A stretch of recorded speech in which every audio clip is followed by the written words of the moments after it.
Alright, magandang araw po sa lahat ng aking mga kaibigan, mga followers, mga subscribers, at sa mga hindi ko pa followers and subscribers, follow and subscribe na po kayo.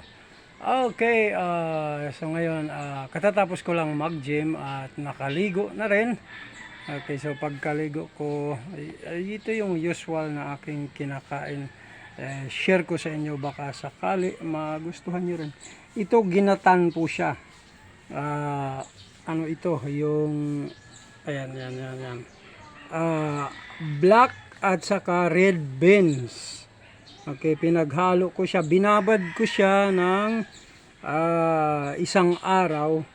At saka ko ngayon pinakuluan. Pakuluan niyo muna ng tubig at hindi siya naluluto kapag diretso yung gata ng nyog ang inyong isasabaw. Kailangan pakuluan muna ng tubig na hanggang sa lumambot, maluto. At saka kung paano magginatan, yan, ito may saging at kamote para mas healthy. And then ganyan na siya. Pagka ganito medyo madamot na ako dahil ito yung normal o usual na kinakain ko. Hindi ako basta nag-share na nito. Okay, at hindi rin masyadong marami ang may gusto nito. And then ito naman, so ito yon, grinder ko siya para mas mabilis kung nakakain at mas mabilis din na-absorb ng aking katawan yung kailangan kong, halimbawa kagaya ng protein, nutrients. Nilagyan ko lang ito ng kukwa para mas healthy, mas nutritious and delicious. Parang sinampurado ko ang dating na nito. Ganon siya. Okay. And then, yung inumin ko naman, ayan, usually, ginger at saka lemon. Ito yung ginger lang na nabibili lang. Kasi wala akong, pero pag may luya ako, yan, luya nilalaga ko. Ito lang, salabat lang ito. Okay. And then, dalawang itlog. Siyempre, lalagay ko dyan siguro mga 5, depende pagka minsan gutom ako, talagang aabot din siya ng 10. 3, 4, 5, 6 gawin kong 7 para hapos. Yan, ganito lang. Ilalagay ko lang siya sa rep. Ayan, sa rep lang ito. Kakainin ko to ng mga ilang araw din, depende lang sa ano. Pero syempre kumakain pa rin naman ako ng ibang mga pagkain, halimbawa yung mga gulay, isda, mga tipong mga ganyan.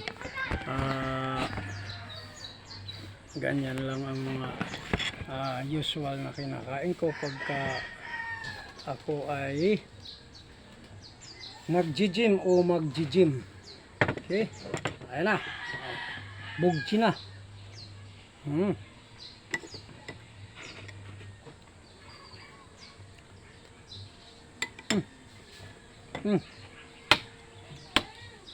Kailangan kasi maayos din yung kinakain natin, yung mga ibig sabihin, yung mga tinatawag nilang mga nutritious and delicious foods, mga ganyan. Kapag talagang nag-iensayo para mas malakas yung katawan at isipan.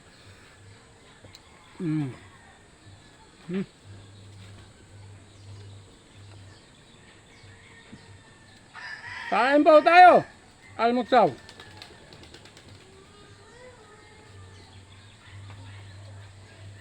Ng tsaa.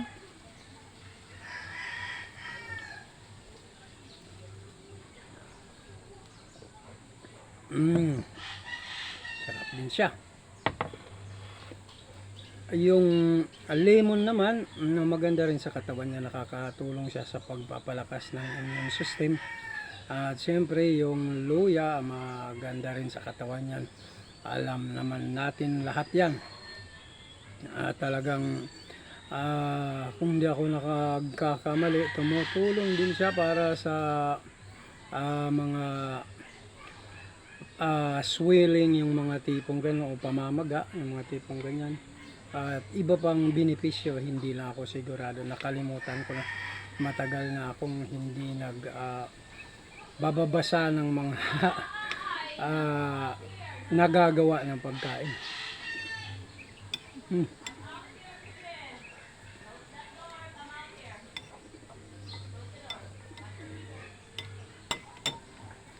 Yung beans kasi, natutunan ko naman kainin ito noong mga panahon na nasa ibang bansa ako, nasa US ako. Talagang mayaman sa protein at saka fiber at saka vitamins and minerals. Minerals, yung mga tipong ganyan. Okay? Kailangan din natin yan kung tayo ay nagtitraining o nagwo-workout ng seryosong training at workout.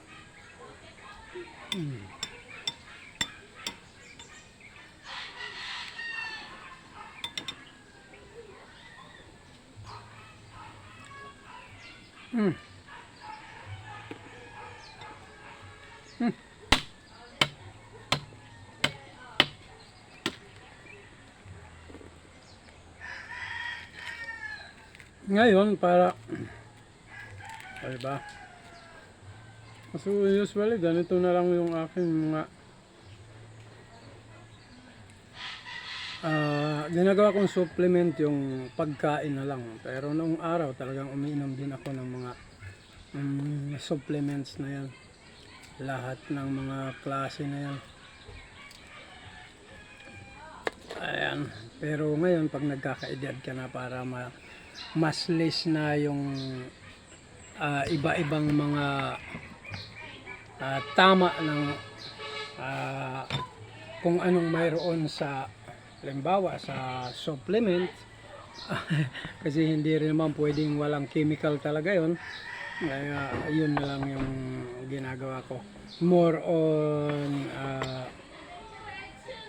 na ako, yung ibig sabihin wholesome na pagkain.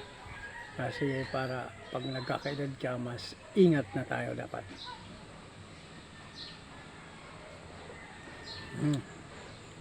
Sarap din yung luya at saka lemon. Kalahati lang nilagay ko dahil kanina naglagay na din ako doon sa inuman ko ng isang buong lemon. Piniga ko siya. Ngayon yung binaong ko naman sa gym.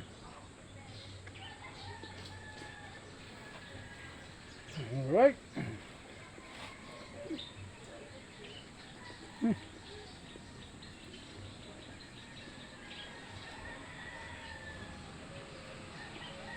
Share ko sa inyo para magkaroon din kayo ng ideya tungkol sa mga bagay na kung ano yung magandang kainin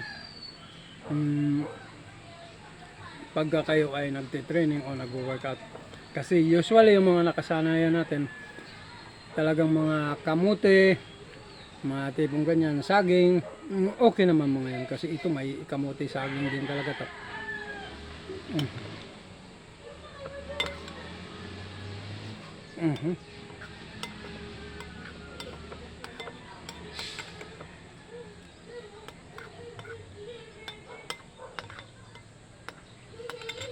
Pero mas nutritious siya pag nilagyan nyo siya talaga ng yung, ibig sabihin parang ginawa nyo siyang champurado. Kasi sa kukwa, ibig sabihin sa na yon, yung pure na kukwa, may nakukuha talagang mga mahalagang mga nutrients sa bagay na yun. Ang alam ko, kung hindi ako nagkakamali, yung polyphenols o basta yung mga tipong mga ganyan. Alam ko noong araw yan eh. Kaya lang matagal na talaga akong hindi nagbabasa. Marami akong mga libro, mga ganyan, kasi rin ako, coach din ako sa fitness at saka sa mga conditioning, yung mga specific na training, mga tipong mga ganyan. Kaya yung mga ginagawa ko, kumbaga piling-pili na yon. Napakaraming klase ng mga exercises, pero yung mga ginagawa ko, yun na yung mas maraming benefits akong nakukuha sa ganong klase ng mga exercises o training. Kaya, iba di ko na ginagawa. Okay din naman, kaya lang, sobrang minimal lang yung nakukuha mong benefits dun sa exercise na ginagawa mo.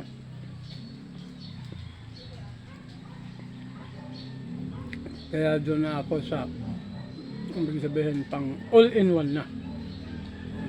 Ganyan.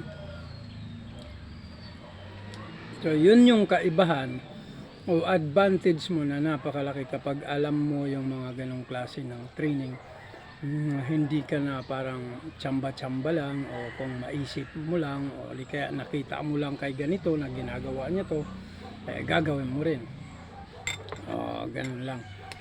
Kaya, advantage talaga yung marami kang nalalaman.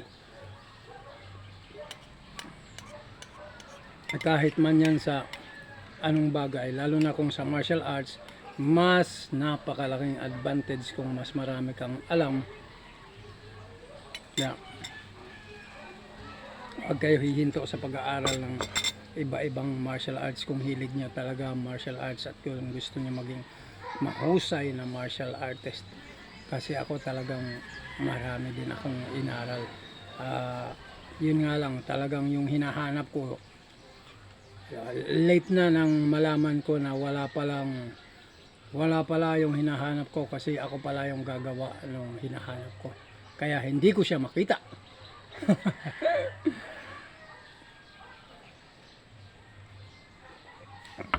Kaya yung martial arts ko, una ko siyang tinuro yan sa Amerika, sa akong combat mixed martial arts.